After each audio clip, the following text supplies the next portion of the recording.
अगर आप मैरिड हैं, फैमिली के साथ रहते हो और साथ में वकालत भी करते हो तो आपको ये दिल्ली हाई कोर्ट का फैमिली कोर्ट का जजमेंट जरूर सुनना चाहिए। तो चलिए बताते हैं जजमेंट है क्या। दिल्ली हाई कोर्ट ने आपसी सहमति से तलाक, म्यूचुअल कंसेंट डिवोर्स के मामलों में बड़ी राहत देते हुए ऐतिहासिक फैसला सुनाया। कोर्ट ने स्पष्ट किया कि हिंदू विवाह अधिनियम की धारा 13V1 के तहत पहली अर्जी दाखिल करने से पहले 1 साल तक अलग रहने की अवधि अनिवार्य नहीं।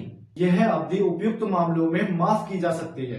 ये फुल बेंच का महत्वपूर्ण निर्णय क्या है?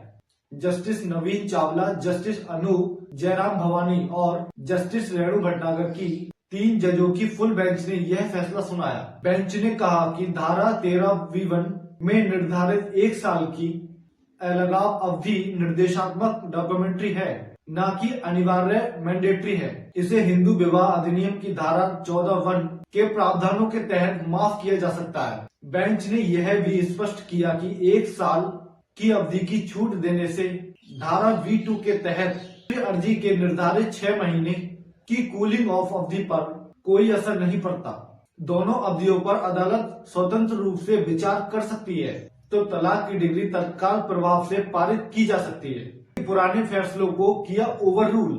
कोर्ट ने पहले कुछ सिंगल बेंचों के उस मत को गलत ठहराया जिसमें कहा गया था कि धारा 13V एक संपूर्ण कोड है और उस पर धारा 14(1) भी लागू नहीं होती। बेंच ने कहा कि धारा 14(1) का क्रियात्मक ढांचा धारा 13V1 पर लागू होता है, ताकि दंपति को अव्यवहारिक वैवाहिक संबंधों में अनावश्यक रूप से फंसे रहने से बचाया जा सके। जहां विवाह 1 साल से ज्यादा पुराना हो, वहां पति पत्नी को अलग रहने की सहमति पर संदेह नहीं किया जा सकता। अब देखिए टूटे रिश्तों पर कोर्ट की टिप्पणी। बेंच ने जोर देकर कहा कि विवाह की सामाजिक गरिमा महत्वपूर्ण है, लेकिन आपसी सहमति के बावजूद टूटे रिश्तों को जबरन बनाए रखना दंपति की व्यक्तिगत स्वास्थ्यता और गरिमा के खिलाफ है। कोर्ट ने सवाल उठाया, क्या अदालत को आपसी सहमति से तलाक रोककर अनिच्छुक पक्षकारों को वैवाहिक सुख में नहीं बल्कि वैवाहिक खाई में ढकेल देना चाहिए? अब देखिए छूट की शर्तों पर सावधानी।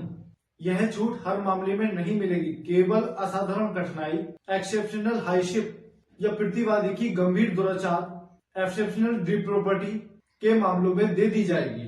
यदि छूट गलत तथ्यों या छिपाव से ली गई पाई जाती है तो कोर्ट तलाक की प्रभावी तारीख को आगे बढ़ा सकता है या उसको पूरी तरह खारिज भी कर सकता है। यह फैसला आपसी तलाक चाहने वाले दंपतियों के लिए तेज प्रक्रिया का रास्ता खोलता है और व्यक्तिगत आजादी को प्राथमिकता देता है। होप आपको Delhi high court family court का जजमेंट पसंद आया तो वीडियो को लाइक शेयर कमेंट करके जाना और चैनल को सब्सक्राइब करना। Thank you so much.